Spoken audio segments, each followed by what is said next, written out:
Party പുറത്താക്കിയാലും അയാൾക്കൊപ്പമാണ് ഞങ്ങൾ എന്ന് പറയുന്ന സ്ത്രീകളുണ്ട് എന്നുള്ളത് വിഷമമാണ്. പക്ഷെ അവർക്കും അഭിപ്രായ സ്വാതന്ത്ര്യം ഉണ്ടല്ലോ. ഒരു സ്ത്രീ പരാതിപ്പെട്ടാലും ലൈംഗികപരമായി ഞാൻ ചൂഷണം ചെയ്യപ്പെട്ട് എന്നൊരു സ്ത്രീ വിളിച്ചു പറഞ്ഞാലും അത് നിന്റെ കയ്യിലിരിപ്പുകൊണ്ടാണ്, നീ അവരുടെ കൂടെ പോയി കിടന്നിട്ടല്ലേ എന്ന് പറഞ്ഞുകൊണ്ട് ഈ ചെയ്ത വ്യക്തിയെ പല പദവികളും പല അംഗീകാരങ്ങളും നൽകി പ്രോത്സാഹിപ്പിക്കുന്ന ഒരു കാഴ്ച എല്ലാ രാഷ്ട്രീയ പ്രസ്ഥാനങ്ങളിലും നമ്മൾ കാണുന്നുണ്ട് എന്നുള്ളതാണ് ഏറ്റവും വേദനയുള്ള ഒരു കാര്യം. എന്നിട്ട് നമ്മൾ പറയുകയാണ് ഇത് നവോത്ഥാനമാണ്, സ്ത്രീകൾക്ക് വേണ്ടിയാണ് നമ്മൾ മുന്നോട്ട് പോകുന്നത് എന്നൊക്കെ പറയുമ്പോഴുള്ള ഒരു വളരെ വിഷമകരമായ അവസ്ഥയുണ്ട്. ഈ സെയിം വ്യക്തിക്ക് തന്നെ ഞാൻ മെസ്സേജ് അയച്ചിട്ട് ഞാൻ പറഞ്ഞു, അന്നേ ഞങ്ങളൊക്കെ പറഞ്ഞില്ലേ, ഒരു പക്ഷേ ഞാൻ മാത്രമായിരിക്കില്ല അന്ന് ഇതൊക്കെ പറഞ്ഞിട്ടുള്ളതെന്ന് ഞാൻ വിശ്വസിക്കുന്നുണ്ട്. ശരിക്കും രാഹുൽ മാങ്കൂട്ടം എന്ന് പറയുന്ന വിഷയത്തെക്കുറിച്ച് കോൺഗ്രസ് എന്ന് പറയുന്ന പ്രസ്ഥാനം ഇനി ചർച്ച ചെയ്യേണ്ട ആവശ്യമില്ല. കാരണം അദ്ദേഹം പാർട്ടിക്കകത്തില്ല. പിന്നെ ഈ സൈബർ ടീമാണ് ഇത് ചർച്ച ചെയ്യുന്നത്. വിവാഹത്തിൽ പ്രശ്നമുള്ള, ഭർത്താക്കന്മാരുമായി പ്രശ്നമുള്ള, കേസ് നിലനിൽക്കുന്ന, ഒറ്റയ്ക്ക് ജീവിക്കുന്ന സ്ത്രീകളെ എങ്ങനെ മാനിപ്പുലേറ്റ് ചെയ്യാം എന്ന് മനസ്സിലാക്കി, അവരെ എങ്ങനെ ശാരീരികമായി ഉപയോഗിക്കാം എന്ന് മനസ്സിലാക്കി, അതും ഒരു ഭ്രൂണഹത്യക്ക് വരെ അതിന് സാഹചര്യമൊരുക്കി അവർ പറയുകയാണ്, നിനക്കൊരു കുഞ്ഞ് എന്നിൽ നിന്ന് ഉണ്ടായാൽ മാത്രമേ എൻ്റെ അമ്മ നിന്നെ വിവാഹം കഴിക്കാൻ സമ്മതിക്കൂ എന്ന് പറഞ്ഞുകൊണ്ട് പോലും ഇവിടെ ജനിക്കാനിരുന്ന ഒരു കുഞ്ഞിനെ പോലും നശിപ്പിക്കുന്ന രീതിയിൽ പ്രവർത്തിച്ചത് ഒരു സാധാരണ മനുഷ്യനല്ല എന്നുള്ളതാണ് ഇവിടെ ചോദ്യം ചെയ്യപ്പെടേണ്ടത്. അദ്ദേഹം ഒരു ജനപ്രതിനിധിയാണ്. കലാകാരന്മാർക്ക് പ്രതികരിക്കാനും പ്രതിഷേധിക്കാനുമുള്ള, അത് പാർട്ടിക്കകത്താവട്ടെ പ്രതിഷേധിക്കാനുമുള്ള ഒരു അവകാശമുണ്ട് എന്ന് സംസ്കാര സാഹിതി എപ്പോഴും മുന്നോട്ട് വെക്കുന്ന ഒരു കാര്യം തന്നെയാണ്. അപ്പോൾ അതിലൊന്നും എനിക്ക് വലിയ പുതുമയൊന്നും തോന്നില്ല. ഇപ്പം ഇന്നും ഇന്നലെയൊക്കെ ആയിട്ട് നമ്മളിങ്ങനെ കണ്ടുകൊണ്ടിരിക്കുകയാണ് ആറ്റുകാൽ പൊങ്കാലയ്ക്ക് പോയിട്ടുള്ള സ്ത്രീകളെ സൂം ചെയ്തിട്ടുള്ള, അതൊക്കെ ഈ സൈബർ ഇടത്തിൽ ഒരു നിയന്ത്രണമില്ലാത്തൊരവസ്ഥ വന്നു എന്നുള്ളതാണ്. പൊതുരംഗത്ത് ഇടപെടുന്ന സ്ത്രീകൾ ഇന്ന് സമൂഹത്തിൽ എന്താണ് നേരിടുന്നത് എന്നുള്ളത് നമ്മൾ ചർച്ച ചെയ്യേണ്ട ഒരു കാര്യമാണ്. ഇരകളോടൊപ്പം നിൽക്കുന്ന സ്ത്രീകൾ, രാഷ്ട്രീയമായി സ്വതന്ത്രമായി അഭിപ്രായം പറയുന്ന സ്ത്രീകൾ, ഇവരെയൊക്കെ സമൂഹം എങ്ങനെയാണ് സ്വീകരിക്കുന്നത്? ഇത് ഇന്ന് നമ്മൾ അത്യാവശ്യമായിട്ട് ചർച്ച ചെയ്യേണ്ടതുണ്ട്.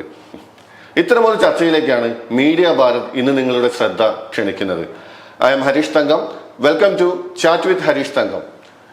നമുക്ക് ഇന്ന് നമ്മുടെ കൂടെയുള്ള അതിഥി ഈ കുറെ കാലമായി മാധ്യമങ്ങൾ, ഇന്റർനാഷണൽ മാധ്യമങ്ങളും സ്റ്റേറ്റ് മാധ്യമങ്ങളും ഒക്കെ നിരന്തരം ചർച്ച ചെയ്യുന്ന പ്രിയപ്പെട്ട ഷഹനാസ് ആണ്. Welcome Shahnaz. Thank you so much.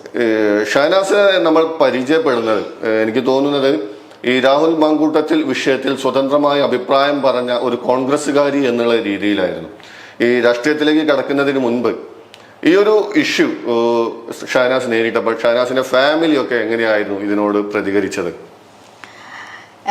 എനിക്ക് ഏറ്റവും സന്തോഷവും അഭിമാനവുമുള്ള ഒരു കാര്യം എന്താണെന്ന് വെച്ചാൽ, എൻ്റെ മകള് MBBS പഠിക്കുന്നൊരു കുട്ടിയാണ്. അവൾ എന്നോട് പറഞ്ഞിട്ടുള്ള കാര്യങ്ങളാണ്.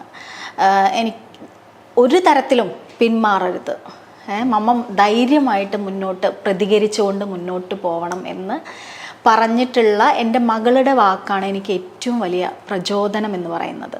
കാരണം പഠിക്കുന്ന കുട്ടിയാണ്.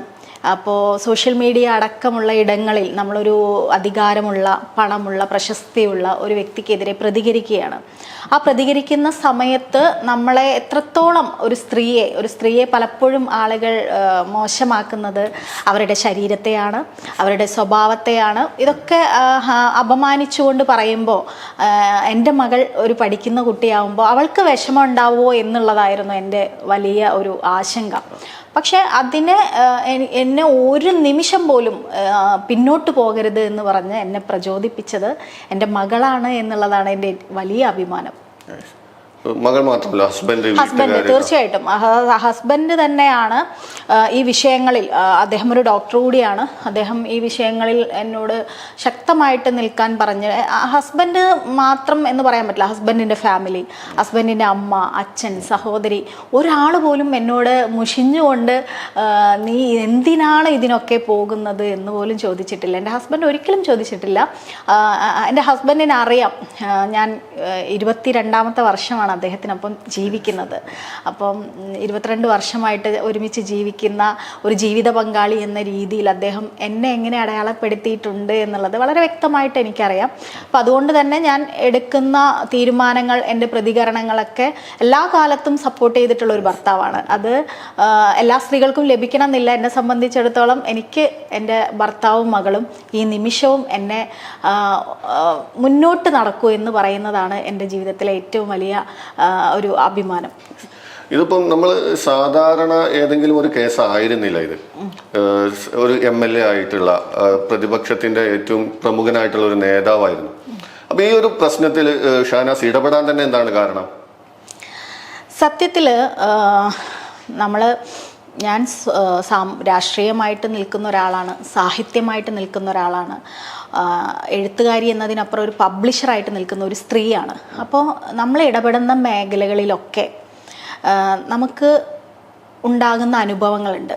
അത് സാഹിത്യത്തിലും മോശമല്ല, രാഷ്ട്രീയത്തിലും മോശമല്ല, നല്ലതും മോശവുമായ എല്ലാ അനുഭവങ്ങളും അനുഭവിച്ചുകൊണ്ട് തന്നെ മുന്നോട്ട് വരുന്നൊരു വ്യക്തിയാണ് ഞാൻ. രാഹുൽ മാങ്കൂട്ടം എന്ന് പറയുന്ന MLAയുടെ പ്രശ്നം ആദ്യമായിട്ട് മുന്നോട്ട് വരുന്ന സമയത്ത്, പലതരത്തിലുള്ള ചർച്ചകൾ വരുന്ന സമയത്ത് ഒക്കെ ഞാനിതിനെ ശ്രദ്ധയോടെ കണ്ടിരുന്ന ഒരാളാണ്. ഞാൻ മുന്നോട്ട് വെക്കുന്ന ഒരു രാഷ്ട്രീയത്തിൻ്റെ ഭാഗമായിട്ടുള്ളൊരു MLA കൂടിയാണ് അദ്ദേഹം എന്നുള്ളത് സത്യമാണ്. അപ്പോൾ അതുകൊണ്ട് തന്നെ ആദ്യം ഇത് എത്രത്തോളം അദ്ദേഹത്തിൻ്റെ ഒരു ക്യാരക്ടർ ശരിക്കും പറഞ്ഞാൽ കോൺഗ്രസ് പ്രസ്ഥാനത്തിനകത്തുള്ള എല്ലാവർക്കും അറിയാം. അത് സ്ത്രീ പുരുഷ ഭേദമന്യേ എല്ലാവർക്കും അറിയാം എന്നുള്ളത് ഞങ്ങളൊക്കെ പല കാലങ്ങളിൽ ഡിസ്കസ് ചെയ്തിട്ടുള്ള ഒരു ക്യാരക്ടറാണ് അദ്ദേഹത്തിൻ്റെത്. അപ്പം അതുകൊണ്ട് തന്നെ പക്ഷേ അദ്ദേഹം ഒരു ഇത്രത്തോളം ക്രിമിനലാണ് എന്ന് നമ്മൾ അറിയുന്നത് പലപ്പോഴും ഈ വിഷയം വന്ന് രണ്ടാമത്തെ ഒരു ഘട്ടത്തിലേക്ക് എത്തിയപ്പോൾ ഒരുപാട് സ്ത്രീകളുടെ ശബ്ദങ്ങളും അദ്ദേഹത്തിൻ്റെ ശബ്ദങ്ങളും അടക്കം പുറത്ത് വന്നപ്പോഴാണ് ഒരു ക്രിമിനലാണ് ഒരു നമ്മുടെ MLA എന്ന് സത്യം പറഞ്ഞാൽ ഞങ്ങളെപ്പോലെയുള്ള എല്ലാ ആളുകളും മനസ്സിലാക്കുന്നത്.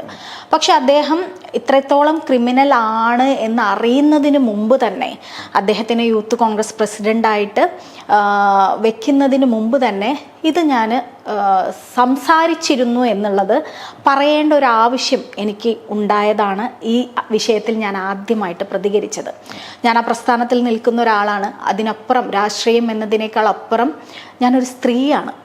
അപ്പോൾ എൻ്റെ മനസാക്ഷിയെ വഞ്ചിച്ചിട്ട് ഞാൻ എന്തെങ്കിലും ഒരു ആക്ടിവിറ്റി ചെയ്യുക എന്ന് പറയുന്നത് എന്നെ സംബന്ധിച്ചിടത്തോളം വലിയ തോൽവിയാണ്. ഞാനെന്ന മനുഷ്യൻ്റെ തോൽവിയാണ്. കാരണം എന്നെ ഇവിടെ പിടിച്ചു നിർത്തുന്നത് എഴുത്താണ്, അക്ഷരങ്ങളാണ്, പബ്ലിഷിംഗ് ആണ്. അതിന് ശേഷമാണ് എനിക്ക് രാഷ്ട്രീയം എന്നുള്ളത്. രാഷ്ട്രീയത്തിലുള്ള, ഞാൻ വിശ്വസിക്കുന്ന രാഷ്ട്രീയത്തിലുള്ള ഒരു MLA ആയാൽ പോലും ഒരു സ്ത്രീയെ ക്രൂരമായി പീഡിപ്പിച്ചാൽ അദ്ദേഹം എന്തായിരുന്നു എന്നും അദ്ദേഹത്തിന് ഇതിനൊന്നും നിയന്ത്രിക്കാതിരുന്ന ഒരുപാട് ആളുകൾ ഇതിനകത്ത് തന്നെ ഉണ്ടായിരുന്നു എന്നും അത് ചോദ്യം ചെയ്യപ്പെടേണ്ടതാണ് എന്നും ഇത്തരത്തിലുള്ള ഒരുപാട് സ്ത്രീകളുടെ മാനത്തിന് ഉത്തരം പറയേണ്ട ബാധ്യത നമ്മുടെ പ്രസ്ഥാനത്തിനകത്തുള്ള ആളുകൾക്കും ഉണ്ടായിരുന്നു എന്നും ചൂണ്ടിക്കാണിക്കേണ്ട ഉത്തരവാദിത്വം എനിക്കുണ്ടായത് ഞാൻ ഒരു സ്ത്രീ ആയതുകൊണ്ടാണ്. അതുകൊണ്ട് തന്നെയാണ് ഞാനത് പറഞ്ഞുകൊണ്ട് മുന്നോട്ട് വന്നത്. പലപ്പോഴും എന്താ പറയുക, ഏതെങ്കിലും ഒരു അധികാരമോ ഒക്കെ ആഗ്രഹിക്കുന്ന ഒരാളാണ് ഞാനെങ്കിൽ ഞാൻ അവിടെ വായ മൂടിക്കെട്ടും. ഞാൻ അതിനെ പ്രതികരിച്ച് മുന്നോട്ട് വരില്ല. എനിക്ക് അങ്ങനത്തെ ആഗ്രഹങ്ങളൊന്നുമില്ല. ഈ രാഹുൽ മാങ്കൂട്ടത്തിൽ വിഷയത്തിൽ പ്രതികരിച്ചപ്പോൾ ഏറ്റവും കൂടുതൽ എനിക്ക് തോന്നുന്നത് ഏറ്റവും കൂടുതൽ അറ്റാക്ക് നേരിട്ടത് അതിൻ്റെ അണികളിൽ നിന്നായിരുന്നു. സോഷ്യൽ മീഡിയയിലും ഓൺലൈൻ യൂട്യൂബ് ചാനലുകളിലും ഒക്കെ നിരന്തരമായിട്ട് മോശപ്പെട്ട രീതിയിൽ ഒരു സ്ത്രീയെ എത്രമാത്രം മോശമാക്കാമോ അത്രമാത്രം മോശമായ രീതിയിൽ ഇടപെട്ടത് നമ്മൾ വിളിക്കുന്ന ഈ കോൺഗ്രസിന്റെ അണികളായിരുന്നു. അപ്പൊ ഇത്തരം അണികൾക്കൊപ്പമാണ് ഇത്രയും കാലം പ്രവർത്തിച്ചത് എന്നുള്ളതിൽ എന്താണ് തോന്നുന്നത്? ഞാൻ പ്രവർത്തിച്ചിരുന്ന എൻ്റെ സഹപ്രവർത്തകരായിട്ടുള്ള ഒരാളും എന്നെ മോശം പറഞ്ഞിട്ടില്ല, ഒരാളും എന്നെ മോശമായിട്ട് എഴുതിയിട്ടില്ല. എന്നെ വിളിച്ച് സപ്പോർട്ട് ചെയ്യുന്ന ആളുകളുണ്ട്, നേതാക്കന്മാരുണ്ട്. ഷഹനാസ് ഇത് കോൺഗ്രസിൻ്റെ ഭാഗമായിട്ടുള്ള ആളുകളല്ല എന്ന് പറഞ്ഞ് വിളിച്ചിട്ടുള്ള ഒരുപാട് നേതാക്കന്മാരുണ്ട്. നിങ്ങൾ അവരെ വിട്ടേക്കോ, അത് നിങ്ങൾ മൈൻഡ് ചെയ്യണ്ട എന്ന് പറയുന്ന നേതാക്കന്മാർ ഉണ്ട്. പക്ഷേ കോൺഗ്രസ് എന്ന് പറയുന്ന ബഹുമാനപ്പെട്ട രാഹുൽ ഗാന്ധിയുടെ ഫോട്ടോ പ്രൊഫൈലിൽ വെച്ചിട്ട് വി ഡി സതീശൻ എന്ന് പറയുന്ന നമ്മുടെ പ്രതിപക്ഷ നേതാവിൻ്റെ ഫോട്ടോ പ്രൊഫൈലിൽ വെച്ചിട്ട് സ്ത്രീകളെ അപമാനിക്കുക, സ്ത്രീകളെ തെറി പറയുക എന്ന് പറയുന്ന ആ ഒരു രീതി, അതിനെ ഒരു വിലങ്ങിടാൻ ഇവിടെ ഒരു സംവിധാനമില്ല എന്നുള്ളത്, അത് കോൺഗ്രസ്സിനാകട്ടെ നമ്മുടെ കേരളത്തിലെ ഈ സൈബർ മീഡിയയിലാകട്ടെ ഒരു സംവിധാനമില്ല എന്നുള്ളത് വേദനിപ്പിക്കുന്ന ഒരു കാര്യമാണ്. കാരണം ഞാൻ കോൺഗ്രസിൻ്റെ ഭാരവാഹിയാണ് ഇപ്പോഴും. ഞാൻ കോൺഗ്രസ്സിന് പാർട്ടി പുറത്താക്കിയ, പ്രാഥമിക അംഗത്വത്തിൽ നിന്ന് പോലും പുറത്താക്കിയ ഒരു വ്യക്തിക്കെതിരെയാണ് ഞാൻ സംസാരിച്ചത്. എന്നിട്ട് പോലും കോൺഗ്രസിൻ്റെ ആളുകൾ, അതായത് ഒരു സ്ത്രീ പ്രതികരിച്ചാൽ ആ സ്ത്രീയുടെ ശബ്ദത്തെ എങ്ങനെ ഇല്ലാതെയാക്കാം എന്ന് ഈ ഒരു സൊസൈറ്റി ഈ കാലത്തല്ല, പണ്ട് കാലം മുതലേ തീരുമാനിച്ചുറപ്പിച്ച് വന്ന ആളുകളാണ്. അവൾ മോശമാണ്, അവൾ പിഴയാണ്, അവൾ പലതരം വാക്കുകൾ, എൻ്റെ കമൻറ്റ് ബോക്സ് പരിശോധിച്ചാൽ ചിലപ്പോൾ നിങ്ങൾക്ക് മനസ്സിലാകും നമ്മളെ പറയുന്ന വാക്കുകളുണ്ട്. ഇതൊക്കെ പറഞ്ഞു കഴിഞ്ഞാൽ മിണ്ടാതിരിക്കുന്ന സ്ത്രീകൾ ഉണ്ടായിരുന്നു. അതിൽ നിന്നൊക്കെ വളരെ വ്യത്യസ്തമായിട്ട് ഇപ്പോഴും നിങ്ങൾ എന്ത് പറഞ്ഞാലും അത് ഞങ്ങളെ ബാധിക്കുന്നതല്ല എന്ന് പറഞ്ഞിട്ട് മുന്നോട്ട് വരുന്ന സ്ത്രീകൾ, പെൺകുട്ടികൾ ഉള്ളതാണ് സത്യം പറഞ്ഞാൽ അഭിമാനം എന്ന് പറയുന്നത്. നെഗറ്റീവായിട്ട് പറയുന്നതിനെ ഒരു ശ്രദ്ധയും കൊടുക്കാതെ മുന്നോട്ട് പോകുന്ന ഒരു സമൂഹമുണ്ട് എന്നുള്ളതാണ് ഒരു സമാധാനം എന്ന് പറയുന്നത്. ഈ കമന്റ് ബോക്സ് ഒക്കെ പരിശോധിക്കുമ്പോൾ എനിക്ക് തോന്നിയിട്ടുള്ളത്, ഈ പുരുഷന്മാർ ഇതിനോട് നെഗറ്റീവായി പ്രതികരിക്കുന്നത് നമുക്ക് മനസ്സിലാക്കാം. അവരുടെ ഒരു പ്രിവിലേജ് തകർന്നു പോകുന്നതിന്റെ ഒരു വിഷമത്തിലാണ് അവർ പ്രതികരിക്കുന്നത്. പക്ഷെ സ്ത്രീകൾ പോലും നിങ്ങൾ എതിർത്തുകൊണ്ടാണ്, നിങ്ങളെ മോശമാക്കിക്കൊണ്ടാണ് പലരും അതിനിടയിൽ പ്രതികരിച്ചത്. എന്തുകൊണ്ടാണ് അങ്ങനെ സംഭവിക്കുന്നത്? സ്ത്രീകൾ പോലും സ്ത്രീകൾക്കൊപ്പം നിൽക്കാത്ത ഒരവസ്ഥ ഉണ്ടാകുന്നത് എന്താണ്? എനിക്ക് മാത്രമല്ല, കോൺഗ്രസിനകത്ത് നിന്ന് പ്രതികരിച്ച കുറച്ച് സ്ത്രീകളുണ്ട്. ഒരുപാട് സ്ത്രീകളൊന്നും കോൺഗ്രസിനകത്ത് നിന്ന് പ്രതികരിച്ചിട്ടില്ല.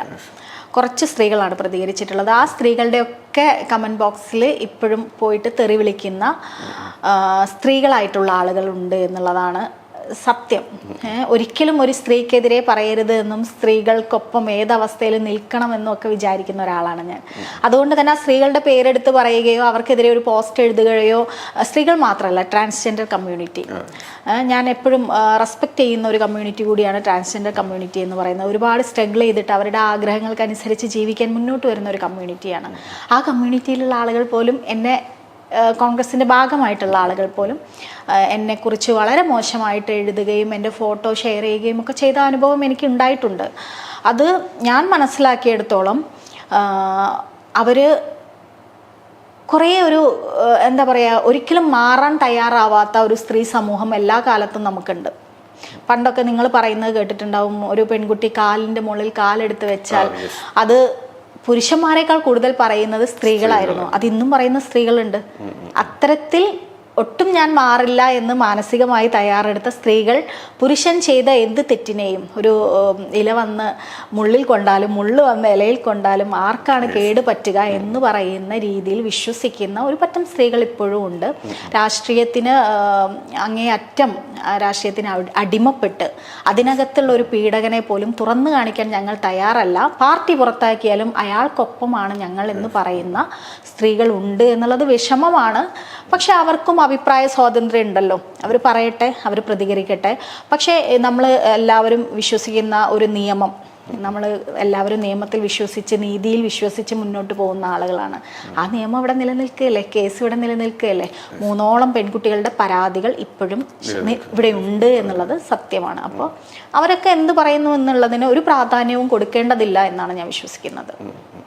ഈ പറഞ്ഞതിൽ ഒരു പ്രധാനപ്പെട്ട കാര്യം കോൺഗ്രസിനെ പ്രതിസ്ഥാനത്ത് നിർത്തുന്നതാണ്. കോൺഗ്രസിൽ സ്ത്രീകൾ ഇങ്ങനെ പരാതിപ്പെടുന്ന സ്ത്രീകൾ ഇല്ല എന്നുള്ളത്, അത് പരാതി ഇല്ലാത്തത് കൊണ്ടാണോ ഭയന്നിട്ടാണോ എന്നുള്ളൊരു ചോദ്യം വരുന്നുണ്ടല്ലോ. ഇന്റേണലി പരാതി കൊടുക്കുന്ന ഒരുപാട് സ്ത്രീകൾ ഉണ്ടാവും എന്ന് തന്നെ ഞാൻ വിശ്വസിക്കുന്നു. ഞാനും ഇന്റേണലി പല ഘട്ടങ്ങളിൽ പരാതി കൊടുത്തിട്ടുള്ള ഒരാളാണ്. നമ്മളൊക്കെ ഇടപെടുന്ന പല സാഹചര്യങ്ങളിൽ നമുക്കൊക്കെ പ്രശ്നങ്ങൾ ഉണ്ടാകും, അതെല്ലാ സ്ത്രീകൾക്കും ഉണ്ടാകുന്നു വിശ്വസിക്കുന്ന ഒരാളാണ് ഞാൻ. അതിൻ്റെ ഭാഗമായിട്ട് ഞാനും ഒരുപാട് ഇന്റേണൽ പരാതികളൊക്കെ കൊടുത്തിട്ടുണ്ട്. അപ്പോൾ ഒരു പാർട്ടിക്കകത്തൊരു പരാതി കൊടുക്കുമ്പോൾ അതിന് എത്രത്തോളം ഒരു സ്ത്രീക്ക് പ്രാധാന്യം കിട്ടുന്നു എന്നുള്ളത് എല്ലാ ഘട്ടങ്ങളിലും എല്ലാ പാർട്ടികളിലും ചർച്ച ചെയ്യപ്പെടേണ്ട ഒന്നാണ്. ഇപ്പോൾ കഴിഞ്ഞ ദിവസം PK ശശി എന്ന് പറയുന്ന വ്യക്തിക്കെതിരെ ഒരു പരാതി ഉയർന്നിരുന്നു. പക്ഷെ അദ്ദേഹം KTDCയുടെ ചെയർമാൻ അടക്കമായി അതിനുശേഷവും.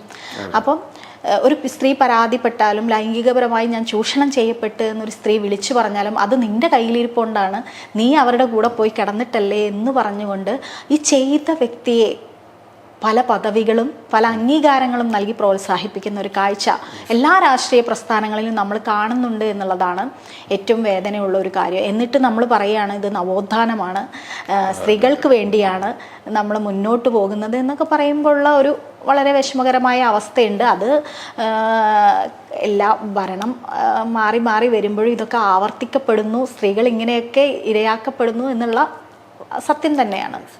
ഇതില് ഇന്റേണൽ കംപ്ലൈന്റ് കൊടുത്തിരുന്നു എന്ന് പറഞ്ഞു. ഇങ്ങനെ ഈ രാഹുൽ മാങ്കൂട്ടത്തിനെതിരെ ഇങ്ങനെ ഒരു കംപ്ലൈന്റ് കൊടുത്തിരുന്നു. അതിന്റെ ഒരു റിയാക്ഷൻ എന്തായിരുന്നു? ആർക്കാണ് കംപ്ലൈന്റ് കൊടുത്തത്? സത്യത്തിൽ രാഹുൽ മാങ്കൂട്ടത്തിനെതിരെ ഞാൻ പരാതിയായിട്ട് പാർട്ടിക്കകത്തും ഞാൻ കൊടുത്തിട്ടില്ല. ഞാൻ പറയുകയാണ് ചെയ്തിട്ടുണ്ടായിരുന്നത്. അന്നത്തെ യൂത്ത് കോൺഗ്രസിൻ്റെ പ്രസിഡന്റ് ആയിരുന്ന വ്യക്തിയോട് ഞാൻ പറയുകയാണ് ചെയ്തിട്ടുണ്ടായിരുന്നത്. കാരണം യൂത്ത് കോൺഗ്രസ് എന്ന് പറയുന്നത്, KSU എന്ന് പറയുന്നത് ഒരുപാട് പെൺകുട്ടികൾക്ക് വരാനുള്ള ഒരു ഇടമാണ്. അത്തരം ഇടങ്ങളിൽ അവർക്ക് വരണം എന്നുണ്ടെങ്കിൽ യൂത്ത് കോൺഗ്രസിൻ്റെയൊക്കെ പ്രസിഡന്റ് ആയിരിക്കുന്ന ആൾ കുറച്ചൊരു ക്വാളിറ്റി ഉള്ള ഒരാളായിരിക്കണം. കോൺഗ്രസിനകത്ത് അങ്ങനെ ഒരുപാട് മാന്യന്മാരായിട്ടുള്ള വളരെ മിടുക്കന്മാരായിട്ടുള്ള ചെറുപ്പക്കാരായിട്ടുള്ള നേതാക്കന്മാരുണ്ട്. അപ്പോൾ അവരെയൊക്കെ മാറ്റി നിർത്തിക്കൊണ്ട് ഒരു വ്യക്തി ഇദ്ദേഹത്തെ പ്രസിഡന്റ് ആക്കാൻ താല്പര്യം കാണിക്കുന്നത് കണ്ടപ്പോൾ ആ വ്യക്തിയോട് തന്നെയാണ് ഞാനിത് സംസാരിക്കുന്നത്. അതൊരു പരാതിയായിട്ടല്ല.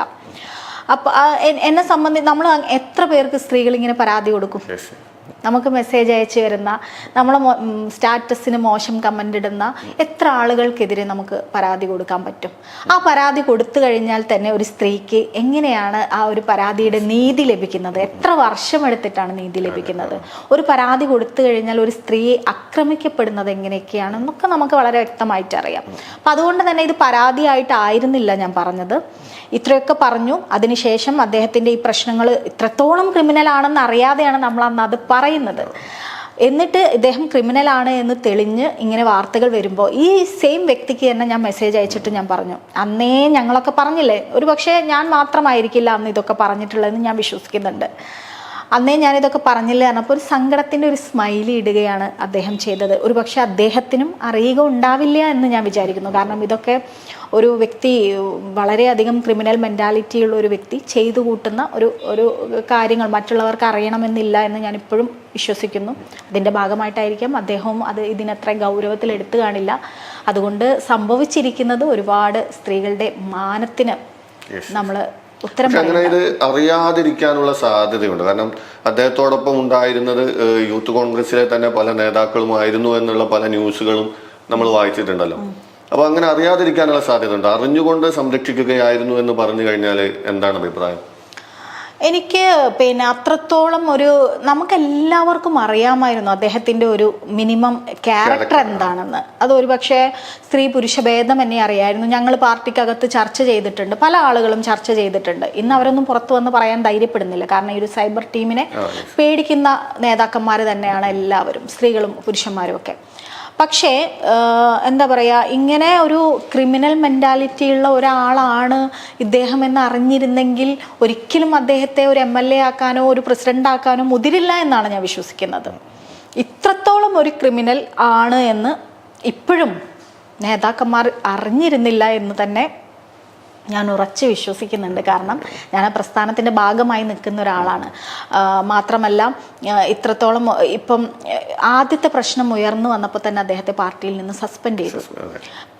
പിന്നെയും പരാതി ഉയർന്നു വന്നപ്പോൾ പ്രാഥമിക അംഗത്വത്തിൽ നിന്ന് പോലും പുറത്താക്കി. അത് ഒരു സ്ത്രീ എന്ന രീതിയിൽ, ഒരു കോൺഗ്രസ് പ്രസ്ഥാനത്തിൻ്റെ ഭാഗമായ ഒരു വ്യക്തി എന്ന രീതിയിൽ ഞാൻ ഏറ്റവും അഭിമാനിച്ച ഒരു വിഷയമാണ്. കാരണം ഒരുപാട് സന്തോഷം തോന്നി. കാരണം ഒരുപാട് എനിക്ക് മാത്രമായിരിക്കില്ല, ഒരുപാട് സ്ത്രീകൾക്ക് അതിൽ അഭിമാനം സന്തോഷവും ഒക്കെ ഉണ്ടായിട്ടുണ്ടാകും. അപ്പോൾ അങ്ങനെയുള്ള ഒരു പാർട്ടിക്കകത്ത് അദ്ദേഹം ഇത്രയും ക്രിമിനലാണ് പറഞ്ഞാൽ ഇത്രയും സ്ഥാനങ്ങൾ കൊടുക്കാൻ ഒരു സാധ്യതയുമില്ല. അതൊക്കെ വഴിയെ അറിഞ്ഞാൽ പിന്നെ അദ്ദേഹം പദവികളിൽ ഇരുന്നതിന് ശേഷം ഓരോ പരാതികളായിട്ട് വന്നിട്ടുണ്ടാവാം. അതിനെ ചിലപ്പം ഇനി എന്ത് ചെയ്യും എന്നുള്ള രീതിയിൽ ചിലപ്പോൾ അതിനെയൊക്കെ ഒന്ന് മറച്ചു വെച്ചിട്ടുണ്ടാകാം എന്ന് വിശ്വസിക്കുന്നു. മാത്രമല്ല കോൺഗ്രസ് പ്രസ്ഥാനത്തിനകത്ത് ഇപ്പോൾ ഉള്ള നേതാക്കന്മാരാരും പൊട്ടന്മാരൊന്നുമല്ല. കാരണം ഒറ്റയടിക്ക് മാധ്യമങ്ങളിൽ നിറഞ്ഞു നിൽക്കുന്ന ഒരു MLA ആയ ഒരു വ്യക്തിനെ പെട്ടെന്ന് പുറത്താക്കാനും പ്രാഥമിക അംഗത്വത്തിൽ നിന്ന് പുറത്താക്കാനും എന്തെങ്കിലും ഒരു കാരണമില്ലാതെ ഞങ്ങളുടെ നേതാക്കന്മാരൊന്നും അത് ചെയ്യില്ല എന്ന ഉറച്ച വിശ്വാസം എനിക്കുണ്ട്. അവർക്ക് കൃത്യമായ ധാരണയും കൃത്യമായ പരാതികളും എല്ലാം ശക്തമായി തന്നെ പാർട്ടിക്കകത്തു നിന്നും പുറത്തു നിന്നും ലഭിച്ചതിൻ്റെ ഭാഗമായിട്ട് തന്നെയാണ് അദ്ദേഹത്തെ പുറത്താക്കിയിട്ടുള്ളതെന്ന് വിശ്വസിക്കുന്നുണ്ട്. പക്ഷേ ഇപ്പം എനിക്ക് തോന്നുന്നത് ഈ കോൺഗ്രസ് നേതാക്കളിൽ രാഹുൽ മാങ്കൂട്ടത്തിനെ സസ്പെൻഡ് ചെയ്തെങ്കിലും പുറത്താക്കിയെങ്കിലും അത്ര ശക്തമായ ഭാഷയിൽ വിമർശിച്ചിട്ടുള്ളത് ഒരുപക്ഷെ ഷഹനാസ് മാത്രമായിരിക്കും എന്നാണ് തോന്നുന്നത്. വേറെ ഇപ്പം പ്രമുഖരായിട്ടുള്ള ഇപ്പം പ്രതിപക്ഷ നേതാവോ അല്ലെങ്കിൽ അങ്ങനെ പ്രമുഖ നേതാക്കളൊന്നും അങ്ങനെ ശക്തമായിട്ട് മാങ്കൂട്ടത്തിൽ ഒരു ക്രിമിനൽ ആണെന്നോ അല്ലെങ്കിൽ അത്തരത്തിലൊന്നും വിമർശിച്ചിട്ടേ ഇല്ല എന്നാണ് ഞാൻ മനസ്സിലാക്കുന്നത്. അതെന്തുകൊണ്ടാണ് അങ്ങനെ സംഭവിക്കുന്നത്? ശ്രീ രാജ്മോഹൻ ഉണ്ണിത്താൻ പറഞ്ഞിട്ടുണ്ടായിരുന്നു, നിങ്ങൾ കേട്ടിട്ടുണ്ടാവുമെന്ന് വിചാരിക്കുന്നു. പിന്നെ ശ്രീ പ്രതിപക്ഷ നേതാവ് ശ്രീ വി.ഡി. സതീശൻ ഒരു പരിപാടിയിൽ അദ്ദേഹം നമ്മുടെ എന്താ പറയുക ആശാ വർക്കർമാരുടെ ഒരു സമരം നടക്കുന്ന വേദിയിൽ അദ്ദേഹം അവിടെ ഉണ്ടായതിൻ്റെ പേരിൽ അവിടെ ഉദ്ഘാടനത്തിന് വരാതിരുന്ന ഒരു സാഹചര്യം ഉണ്ടായിട്ടുണ്ട്. ശ്രീ രമേശ് ചെന്നിത്തല പ്രതികരിച്ചിട്ടുണ്ട്, മുരളീധരൻ എന്ന് പറയുന്ന നമ്മുടെ നേതാവ് പ്രതികരിച്ചിട്ടുണ്ട്.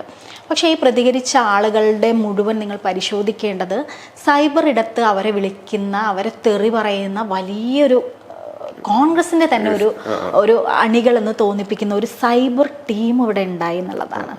സ്വാഭാവികമായിട്ടും നമ്മൾ ഇപ്പോൾ ഒരു ഇലക്ഷൻ നേരിടുന്ന ഒരു സമയമാണ്. കോൺഗ്രസ് പ്രസ്ഥാനവും കമ്മ്യൂണിസ്റ്റ് പ്രസ്ഥാനം എല്ലാവരും ഇലക്ഷൻ നേരിടുന്ന ഒരു സമയമാണ്. ആ സമയത്ത് കൂടുതൽ പ്രശ്നങ്ങളിലേക്ക് എത്തിക്കണ്ട എന്ന് ഇതൊരു ചർച്ച ചെയ്യേണ്ട വിഷയമല്ല. ശരിക്കും രാഹുൽ മാങ്കൂട്ടം എന്ന് പറയുന്ന വിഷയത്തെക്കുറിച്ച് കോൺഗ്രസ് എന്ന് പറയുന്ന പ്രസ്ഥാനം ഇനി ചർച്ച ചെയ്യേണ്ട ആവശ്യമില്ല. കാരണം അദ്ദേഹം പാർട്ടിക്കകത്തില്ല. പിന്നെ ഈ സൈബർ ടീമാണ് ഇത് ചർച്ച ചെയ്യുന്നത്. അതിൻ്റെ ഉത്തരവാദിത്തം ശരിക്കും പറഞ്ഞാൽ പാർട്ടിക്ക് ഏറ്റെടുക്കാൻ പറ്റില്ല. കാരണം കോൺഗ്രസ് എന്ന് പറയുന്ന പാർട്ടിക്ക് ഇപ്പോൾ രാഹുൽ മാങ്കൂട്ടത്തെ ചർച്ചയാക്കുന്നത് നാശമേ ഉണ്ടാക്കൂ. നമുക്ക് ചർച്ച ചെയ്യാൻ ഒരുപാട് മറ്റു വിഷയങ്ങളുണ്ട്. 10 വർഷത്തെ ഒരു ഭരണത്തെക്കുറിച്ച്, അതിലുണ്ടായിട്ടുള്ള പ്രശ്നങ്ങളെക്കുറിച്ചൊക്കെ ചർച്ച ചെയ്യാനുള്ള ഈ സമയത്ത് ഈ വിഷയം എടുത്തിടണ്ടെന്ന് വിചാരിച്ചിട്ട് തന്നെയാണ് നേതാക്കന്മാർ അവരെ പുറത്താക്കി. ഇനിയിപ്പോൾ അതിനെക്കുറിച്ച് നമ്മൾ സംസാരിക്കേണ്ട എന്നുള്ള ഒരു രീതിയാണ് അതിന് കൊടുത്തിരിക്കുന്നതെന്നാണ് ഞാൻ മനസ്സിലാക്കുന്നത്. ഈ വിഷയത്തിൽ ഒരു ക്ലാരിഫിക്കേഷൻ കൂടി വേണ്ടത്, ഇപ്പം രാഹുൽ മാങ്കൂട്ടത്തിനെതിരെ പരാതി കൊടുത്തിട്ടുള്ള സ്ത്രീകൾ, ആ സ്ത്രീകൾ പലരും വിവാഹിതരായിരുന്നു. അതുകൊണ്ട് തന്നെ മാങ്കൂട്ടത്തിനെ അപ്രോച്ച് ചെയ്തിട്ട് അവരുടെ ആവശ്യം കഴിഞ്ഞ് അല്ലെങ്കിൽ എന്തെങ്കിലും പ്രശ്നങ്ങൾ ഉണ്ടായപ്പോൾ അദ്ദേഹത്തിനെതിരെ കേസ് കൊടുത്തതാണ് എന്ന രീതിയിലുള്ള നറേറ്റീവ്സ് ഒക്കെ ഇഷ്ടം പോലെ വന്നിട്ടുണ്ട്. എന്തുകൊണ്ടാണ് ഇത്തരത്തിലുള്ള നറേറ്റീവ്സിനൊക്കെ പൊക്കി പറയാൻ ആളുകൾ ഉണ്ടാകുന്നത്? അതും കോൺഗ്രസ്സുകാർ തന്നെയാണ് ഇത് ചെയ്യുന്നത് എന്നുള്ളതാണ് ഏറ്റവും വിരോധാഭാസപരമായിട്ടുള്ള കാര്യം. ഞാനൊരു കാര്യം പറയട്ടെ, രാഹുൽ മാങ്കൂട്ടം ആരാണ്? ജനങ്ങളാൽ തെരഞ്ഞെടുത്ത ഒരു ജനപ്രതിനിധിയാണ്. മറ്റൊരു വ്യക്തി ചെയ്യുന്നതിനേക്കാൾ വലിയ ഒരു അപകടം ഒരു ജനപ്രതിനിധി സ്വന്തം അധികാരം ഉപയോഗിച്ച് വിവാഹിതരായ സ്ത്രീകളെ സമീപിച്ച് അവരുടെ കുടുംബ പ്രശ്നങ്ങളെ പരിഹരിക്കാമെന്ന് പറഞ്ഞ് അവരെ എങ്ങനെ മാനിപ്പുലേറ്റ് ചെയ്യണം, ഒരു സ്ത്രീയെ എങ്ങനെ മാനിപ്പുലേറ്റ് ചെയ്യണമെന്ന് മനസ്സിലാക്കി വളരെ ഗൂഢാലോചനയോട് കൂടി ഓരോ സ്ത്രീകളെയും സമീപിച്ചിരിക്കുകയാണ്. എന്തുകൊണ്ട് രാഹുൽ മാങ്കൂട്ടത്തിൻ്റെ അടുത്ത് എന്തിന് ഈ കല്യാണം കഴിഞ്ഞ സ്ത്രീകൾ പോകുന്നു എന്ന് ചോദിക്കുന്നിടത്ത് ഞാൻ ചോദിക്കട്ടെ, എന്തിനാണ് ഈ രാഹുൽ മാങ്കൂട്ടം കല്യാണം കഴിഞ്ഞ സ്ത്രീകളുടെ അടുത്തേക്ക് പോയി?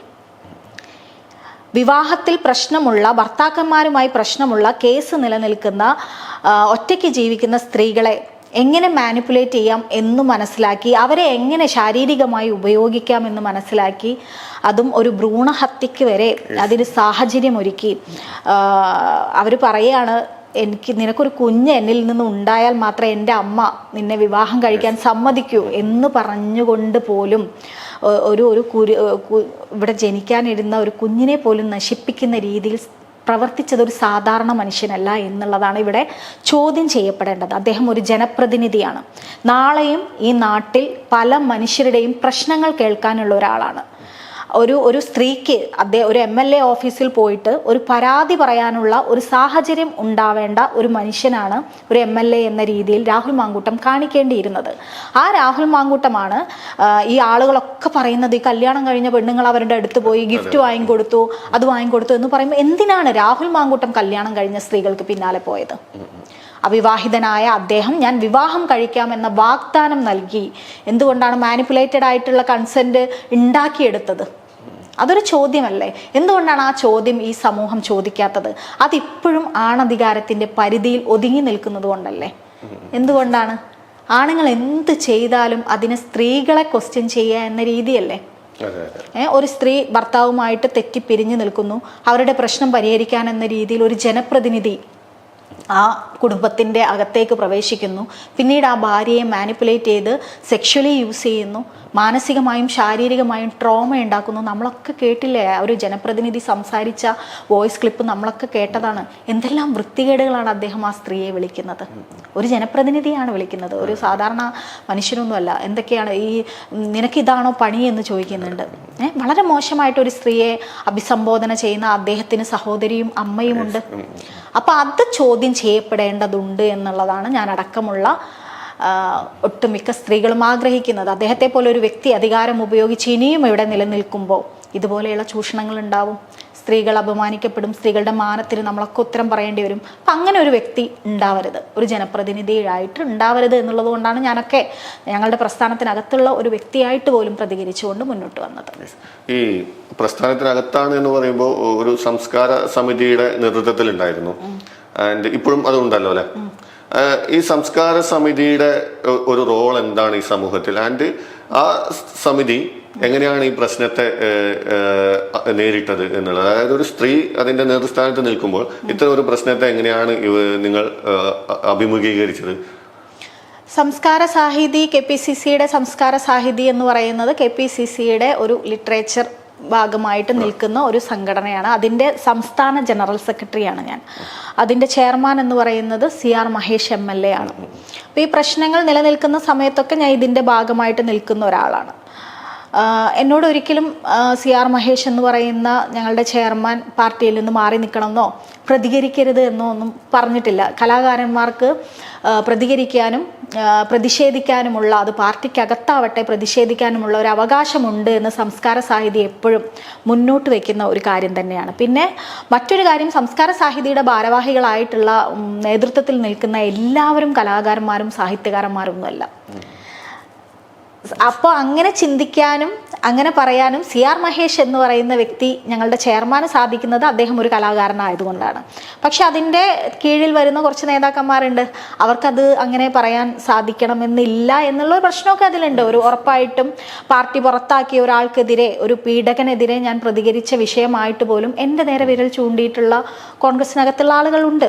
അതില്ല എന്നൊന്നും പറയാൻ പറ്റില്ല. അത് എല്ലാ പാർട്ടിയിലും ഉണ്ടാവുമെന്ന് ഞാൻ വിചാരിക്കുന്നു. നമ്മളൊരു പ്രശ്നത്തെ അഡ്രസ്സ് ചെയ്ത് സംസാരിക്കുമ്പോൾ സ്ത്രീകൾക്ക് നേരെ നീ എന്തിനും അത് പറയുന്നു, പാർട്ടിക്കകത്താവുമ്പോൾ അതിൻ്റെ ഒരു മാന്യത നിങ്ങൾക്ക് പാലിക്കണ്ടേ എന്നൊക്കെ പറയുന്ന ആ ഒരു രീതി ഇതിലും എനിക്ക് ഉണ്ടായിട്ടുണ്ട്. പക്ഷേ എൻ്റെ ചെയർമാനായിട്ടുള്ള CR മഹേഷ് MLAയോട് ഞാൻ അദ്ദേഹത്തോട് ചോദിച്ചിരുന്നു, എനിക്ക് പ്രതികരിക്കണം, അതെൻ്റെ ഞാൻ എന്ന സ്ത്രീയുടെ ഒരു ഉത്തരവാദിത്തമായിട്ട് ഞാൻ അതിനെ കാണുന്നുണ്ട്. അപ്പം ഞാൻ എന്തെങ്കിലും രീതിയിൽ ഇതിൽ നിന്ന് മാറി നിൽക്കണമെങ്കിൽ താങ്കൾ പറഞ്ഞാൽ ഞാൻ മാറി നിൽക്കും. ഞാൻ അത്രയും ആ പ്രസ്ഥാനത്തെയും അദ്ദേഹത്തെ ചെയർമാനെയും ബഹുമാനിക്കുന്നുണ്ട്. അപ്പം അതുകൊണ്ട് മാറി നിൽക്കാൻ ഞാൻ തയ്യാറാണ് എന്ന് പറഞ്ഞ് ഞാൻ അദ്ദേഹത്തെ സമീപിച്ചപ്പോൾ അദ്ദേഹം എന്നോട് പറഞ്ഞത്, ഷഹനാസ് ഇതിൽ തന്നെ നിൽക്കൂ, നിങ്ങൾ പുറത്തു പോകേണ്ട ആവശ്യമില്ല, പലരും നിങ്ങളെ മാറ്റണമെന്ന് പറഞ്ഞിട്ട് അദ്ദേഹത്തെ വിളിക്കുന്നുണ്ട് എന്ന് പറഞ്ഞു. പക്ഷെ നിൽക്കൂ എന്ന് പറഞ്ഞിട്ട് ഉള്ള ഒരു വ്യക്തിയാണ് അദ്ദേഹം. ഈ കേസിൽ തന്നെ, ഈ കേസിനെ കുറിച്ച് നമുക്ക് ഒരുപാട് സംസാരിക്കാനുണ്ട് എന്നുള്ളതാണ് ഇതിൻ്റെ ഒരു പ്രശ്നം. ഇതിൽ തന്നെ ഈ കേസിനെ തുടർന്നാണ് ഒരു ഫേസ്ബുക്ക് ഐഡിയിൽ നിന്ന് ഷഹനാസിന്റെ വ്യക്തി ജീവിതവുമായി ബന്ധപ്പെട്ട കുറെ ഇൻസിഡന്റുകൾ നിരന്തരമായിട്ട് സീരീസ് പോലെ വരികയും അത് വളരെ ആഘോഷിക്കപ്പെടുകയും ചെയ്തത്. എന്താണ് അതിനെ കുറിച്ച് പറയാനുള്ളത്? സത്യത്തില് പിന്നെ എനിക്ക് ആദ്യമൊക്കെ നല്ല രസമായിട്ടാണ് അതിന് തോന്നിയിട്ടുള്ളത്. പല കഥകളാണ് നമ്മളെക്കുറിച്ച് പറഞ്ഞുകൊണ്ടിരുന്നത്. അതൊരു ഐഡിയയിൽ നിന്ന് എനിക്കറിയാവുന്ന വ്യക്തിയാണ്. അതായത് പേഴ്സണലി ഞാൻ കണ്ടിട്ടുള്ള വ്യക്തിയൊന്നുമല്ല. ഈ തദ്ദേശ സ്വയംഭരണ തെരഞ്ഞെടുപ്പല്ല, അതിന് മുമ്പത്തെ തെരഞ്ഞെടുപ്പിൽ അദ്ദേഹം കാസർഗോഡ് മത്സരിച്ചിട്ടുണ്ട്. ആ സമയത്ത് എന്നോട് അദ്ദേഹത്തെ വിജയിപ്പിക്കാൻ വീഡിയോ ചോദിച്ചിട്ടുള്ള ഒരാളാണ്. ഞാൻ വീഡിയോ കൊടുത്തിട്ടുണ്ട്, അദ്ദേഹത്തിന് വിജയാശംസകൾ നേർന്നുകൊണ്ട് വീഡിയോ കൊടുത്തിട്ടുണ്ട്. അല്ലാതെ വ്യക്തിപരമായിട്ട് ആ വ്യക്തിയുമായിട്ട് ഞാൻ ഒരു ബന്ധവും ഇല്ല, അല്ലെങ്കിൽ ഒരു പ്രശ്നവും ഞങ്ങൾക്കിടയിൽ ഉണ്ടായിട്ടൊന്നുമില്ല. പക്ഷേ തുടക്കം മുതലേ അദ്ദേഹം ആരോപിച്ച കാര്യങ്ങൾ എന്ന് പറയുന്നത്, ഒരു സാഹിത്യ കൂട്ടായ്മയിൽ നിന്ന് ഞാൻ പണം പിൻപറ്റി, പലരിൽ നിന്നും ഞാൻ പണം പിൻപറ്റി, എനിക്ക് ഒരുപാട് വ്യാജരേഖകളുണ്ട്, പിന്നെ എൻ്റെ എഡ്യൂക്കേഷൻ സംബന്ധിച്ചിട്ടുള്ള കുറച്ച് കാര്യങ്ങൾ, ഇതൊക്കെയാണ്. അത് കേസ് ഇപ്പം നിലനിൽക്കുന്നുണ്ട്. ഞാൻ അദ്ദേഹത്തിനെതിരെ കേസിന് പോയിട്ടുണ്ട്. അതെ അതെ, 2 പേരുകളുണ്ട് എന്നൊക്കെ പറഞ്ഞിട്ടുള്ള കാര്യങ്ങൾ. ഞാൻ കോഴിക്കോട് ജില്ലയിൽ ജനിച്ച് എൻ്റെ ഉപ്പയും ഉമ്മയും എൻ്റെ ഹസ്ബൻഡിൻ്റെ കുടുംബവും ഒക്കെ ഒക്കെ കോഴിക്കോട് ജില്ലക്കാരാണ്. ഞാൻ ഇപ്പോഴും ജീവിക്കുന്നത് കോഴിക്കോട് ജില്ലയിലാണ്. ഞാൻ ഇപ്പോഴും എൻ്റെ ഭർത്താവിൻ്റെ വീട്ടിൽ ജീവിക്കുന്ന ഒരു സ്ത്രീയുമാണ്. അപ്പോൾ ഞാനൊരു ഇൻ്റർകാസ്റ്റ് മാരേജ് ചെയ്തിട്ടുള്ള ആളാണ്. എൻ്റെ ഹസ്ബൻഡിൻ്റെ പേര് സിജീഷാണ്. ലാസ്റ്റ് എൻ്റെ പുസ്തക പ്രകാശനം ഉണ്ടായിരുന്നു, ശ്രീ സുഭാഷ് ചന്ദ്രനാണ് പ്രകാശനം ചെയ്തത്. ആ ചടങ്ങിൽ തന്നെ ഞാൻ പറയുന്നുണ്ട്, എൻ്റെ കുടുംബം എന്ന് പറയുന്നത് മുസ്ലിമും എൻ്റെ ഭർത്താവിൻ്റെ കുടുംബം എന്ന് പറയുന്നത് ഒരു ഹിന്ദു കമ്മ്യൂണിറ്റിയുമാണ് എന്ന് ഞാൻ അവിടുന്ന് പറയുന്നുണ്ട്. എന്നെ ഒരു നാട് മുഴുവൻ വിളിക്കുന്ന പേരാണ് പ്രിയ എന്ന് പറയുന്ന ഒരു പേര്. ആ പേരിനെ കുറിച്ചാണ് അദ്ദേഹം ഒന്ന് എഴുതിയത്, 2 ഐഡന്റിറ്റി എന്ന് പറഞ്ഞിട്ട്. എൻ്റെ അമ്മായിയമ്മ എന്നെ വിളിക്കുന്നത്, എൻ്റെ അമ്മ എന്നെ വിളിക്കുന്നത് പ്രിയ എന്നാണ്. ഞാനത് കേൾക്കാറുണ്ട്, ഞാൻ ആ വിളിക്കുത്തരം നൽകാറുണ്ട്. ഇപ്പോഴും ഇവർ പ്രിയ സിജീഷ് എന്നെ എഴുതിയിടുമ്പോൾ എനിക്കതിലൊരു നാണക്കേടും ഇല്ല. കാരണം ഒരു നാട് മുഴുവൻ എന്നെ വിളിക്കുന്ന പേരാണത്. ഞാൻ എൻ്റെ പേര് ഔദ്യോഗികപരമായിട്ട് നിയമപരമായിട്ട് ഞാൻ സ്വീകരിച്ച പേരും അതും അതിൻ്റെ എല്ലാ രേഖകളും മുന്നിൽ വെച്ച് MA ഷഹനാസ് എന്ന് ഞാൻ എഴുതുന്നുണ്ടെങ്കിൽ ഞാൻ MA ഷഹനാസ് ആണ്. അതല്ലാതെ എന്നെ പല പേരുകളും വിളിക്കുന്നവരുണ്ടാവില്ലേ? എൻ്റെ വീട്ടിൽ എൻ്റെ ഫാമിലിയിൽ എന്നെ വിളിക്കുന്ന പേരുണ്ട്. അപ്പോൾ ഐഡൻറ്റിറ്റി മറച്ചു വെച്ച് പല പേരുകളിൽ ജീവിക്കുന്ന ഒരാളൊന്നുമല്ല ഞാൻ. ഇവിടുത്തെ നിയമം അനുസരിച്ച് ഞാൻ എവിടെയും ഒളിച്ച് ജീവിക്കുന്ന ഒരാളൊന്നുമല്ല ഞാൻ. എന്താ പറയുക, നിയമപരമായിട്ടും സമരം ചെയ്യുന്ന, കമ്മീഷണർ ഓഫീസിന് മുന്നിൽ സമരം ചെയ്തിട്ടുണ്ട്. കോഴിക്കോട് മെഡിക്കൽ കോളേജിൽ സർജറിക്ക് ഇടയിൽ റേപ്പ് ചെയ്യപ്പെട്ട ഒരു സ്ത്രീക്കൊപ്പം സമരം ചെയ്തിട്ടുള്ള ഒരു വ്യക്തിയാണ്. പ്രത്യക്ഷത്തിൽ നിൽക്കുന്ന ഒരാളാണ്. അപ്പോൾ 2 ഐഡൻറ്റിറ്റി കാർഡും വ്യാജ പേരും ഒക്കെ വെച്ചിട്ട് എങ്ങനെയാണ് ഒരു മനുഷ്യന് ഇവിടെ ജീവിക്കുക? അതൊക്കെ കഥകൾ ഉണ്ടാക്കുകയാണ്. ഒരു സ്ത്രീയെ കുറിച്ച് കഥകൾ ഉണ്ടാക്കുക എന്ന് പറയുന്നത് അവർ മിണ്ടാതിരിക്കാനാണ്. ഒരു സ്ത്രീയുടെ സ്വഭാവത്തെ കുറിച്ച് പറയുക എന്ന് പറയുന്നത് അവർ മിണ്ടാതിരിക്കാൻ വേണ്ടിയിട്ട് പുരുഷ സമൂഹം ചെയ്യുന്ന, അതിനെ ഏറ്റുപാടുന്ന കുറച്ച് സ്ത്രീ സമൂഹവും ചേർന്ന് അവർ മിണ്ടാതിരിക്കട്ടെ, അവരുടെ സ്വഭാവഹത്യ, അവൾ മോശമാണ്, പല രീതിയിൽ പല പേരുകൾ വിളിച്ച് അവളെ നാണം കെടുത്തിയാൽ അവർ മിണ്ടാതിരിക്കുമെന്നുള്ളൊരു തോന്നൽ കൊണ്ടാണ്. അതൊന്നും എന്നെ ബാധിച്ചിട്ടേ ഇല്ല, എൻ്റെ പ്രശ്നമേ അല്ല. അതുകൊണ്ടൊന്നും എനിക്കൊന്നും നഷ്ടപ്പെടാനും ഇല്ല എന്നുള്ളതാണ് സത്യം. അവരെന്തും പറയട്ടെ എന്ന് വിചാരിക്കുന്ന ഒരാളാണ് ഞാൻ ആ കാര്യങ്ങളിൽ. ബാക്കി എൻ്റെ കുടുംബത്തെ, എൻ്റെ മകളുടെയൊക്കെ പേര് വലിച്ചിഴച്ചതിനെ തുടർന്ന് ഞാൻ അദ്ദേഹത്തിനെതിരെ നിയമപരമായിട്ട്, ആദ്യം അദ്ദേഹത്തിനെതിരെയാണ് നിയമപരമായിട്ട് പോയിട്ടുള്ളത്. ഒരു സ്ത്രീ ഇപ്പം കമ്മ്യൂണിസ്റ്റ് പാർട്ടിയിൽ നിന്ന് കോൺഗ്രസിലേക്ക് വന്നിട്ടുള്ള ഒരു സ്ത്രീ ഒരു വലിയ പോസ്റ്റ് ഇട്ടിട്ടുണ്ടായിരുന്നു. എന്തുകൊണ്ട് ഞാൻ ഇവർക്ക് ഉത്തരം കൊടുക്കുന്നില്ല? ഞാൻ ഉത്തരം കൊടുക്കേണ്ട ആവശ്യമില്ല ഇവർക്കൊന്നും. എന്തിനാണ് ഞാൻ ഇവർക്ക് ഉത്തരം കൊടുക്കേണ്ടത്? ഞാനൊരു നാട്ടിൽ ജീവിക്കുന്ന ഒരാളാണ്. ഇവർക്ക് അതിന് വിപരീതമായി ഞാൻ ഏതെങ്കിലും ഒരു കള്ളത്തരത്തിലൂടെയാണ് ജീവിക്കുന്ന, ആളുകളെ പറ്റിച്ചാണ് ജീവിക്കുന്നതെങ്കിൽ ഇവിടെ നിയമമില്ലേ, പോലീസില്ലേ? ഇവിടുത്തെ ജനപ്രതിനിധിനെ ഓടിച്ചിട്ട് പിടിച്ച് ജയിലിലിട്ടിട്ടുള്ള ഒരു പോലീസ് സംവിധാനം നമുക്കില്ലേ? ഹോട്ടലിൽ കയറി പോയി പോലീസ് പിടിച്ചിട്ടില്ലേ? അപ്പം ആ നാട്ടിൽ തന്നെയാണ് ഞാനും ജീവിക്കുന്നത്. ഞാൻ എവിടെയും ഓടിപ്പോയിട്ടില്ല, എവിടെയുണ്ട്. അവർ പറയുന്ന അത് എന്നെ മോശപ്പെടുത്താൻ അവരുണ്ടാക്കിയ കഥകളാണ്. ആ കഥകളിൽ അവരുണ്ടാക്കിയ കഥയാണ്. എൻ്റെ കഥ എന്ന് പറയുന്നത് ഞാനാണ് എൻ്റെ കഥ പറയുകയും എഴുതുകയും ഒക്കെ ചെയ്യേണ്ടത്. അതിലെന്തെങ്കിലും ഒരു ആളുകളെ പറ്റിക്കുന്ന എന്തെങ്കിലും ഒരു കാര്യം ഉണ്ടെങ്കിൽ അവർ വരണം, അതിലേതെങ്കിലും ഒരാൾ വരണം. അല്ലാതെ ഞാൻ അറിയുന്ന, ഞാൻ കേട്ട എന്ന് പറയുന്നതിനോടൊന്നും എനിക്ക് യോജിക്കാൻ പറ്റില്ല. കാരണം ഞാൻ കോഴിക്കോടാണ്, ഈ എഴുതിയ വ്യക്തി കാസർഗോഡാണ്. ആ വ്യക്തി എഴുതി കഴിഞ്ഞതിന് ശേഷം പിന്നെ യൂട്യൂബേഴ്സ് ഇത് ഏറ്റെടുക്കുകയാണ്, അത് പറഞ്ഞുകൊണ്ടിരിക്കുകയാണ്. അപ്പോൾ അതിലൊന്നും എനിക്ക് വലിയ പുതുമയൊന്നും തോന്നില്ല. ഇപ്പം ഇന്നും ഇന്നലെയൊക്കെ ആയിട്ട് നമ്മളിങ്ങനെ കണ്ടുകൊണ്ടിരിക്കുകയാണ് ആറ്റുകാൽ പൊങ്കാലയ്ക്ക് പോയിട്ടുള്ള സ്ത്രീകളെ സൂം ചെയ്തിട്ടുള്ള. അതൊക്കെ ഈ സൈബർ ഇടത്തിൽ ഒരു നിയന്ത്രണമില്ലാത്തൊരവസ്ഥ വന്നു എന്നുള്ളതാണ്. എന്നെക്കുറിച്ച് വളരെ മോശമായിട്ട് നിരന്തരം വീഡിയോ ചെയ്ത് രാഹുൽ മാങ്കൂട്ടത്തിൽ അധികാരത്തിൽ വരണമെന്ന് പറഞ്ഞുകൊണ്ടിരിക്കുന്ന ഒരു വ്യക്തിയുടെ, ഒരു കാസർഗോഡ് തന്നെയുള്ള ഒരു വ്യക്തിയുടെ ഒരു കഴിഞ്ഞ ദിവസം ഒരു വീഡിയോ, ഞാൻ ഇന്നലെ ഇട്ട വീഡിയോ ഞാൻ കണ്ടു. അതിൽ രാഹുൽ മാങ്കൂട്ടം അധികാരത്തിൽ വരും, അദ്ദേഹം വീണ്ടും മത്സരിക്കും എന്നൊക്കെ പറഞ്ഞു വെച്ചിട്ട് ലാസ്റ്റ് അദ്ദേഹം പറയുന്നുണ്ട്, വെളുത്തു പാറാനുള്ള മരുന്ന് എൻ്റെ കയ്യിലുണ്ട്, അതിന് ഈ വാട്സപ്പ് നമ്പറിൽ കോണ്ടാക്ട് ചെയ്യുക എന്ന് പറയുന്നുണ്ട്. അപ്പോൾ അതിൻ്റെ ഒരു ജെന്യൂനിറ്റി അതുപോലും അതിൽ താഴെ കമൻ്റ് ഇടുന്ന ആളുകൾ അത് ശ്രദ്ധിക്കുന്നില്ല. ഇദ്ദേഹം എന്താണ് ആ ഒരു ചാനൽ കൊണ്ടും ഈ പറച്ചിൽ കൊണ്ടും ഉദ്ദേശിക്കുന്നത് എന്നുള്ളത്. ഇപ്പം എന്ത് പറഞ്ഞാൽ റീച്ച് കിട്ടും, അതാണ് യൂട്യൂബേഴ്സ് പറയുന്നത് എന്നും അതിൻ്റെ താഴെ അദ്ദേഹത്തിൻ്റെ ഒരു പ്രൊഡക്റ്റ് അദ്ദേഹം മാർക്കറ്റ് ചെയ്യാണ്.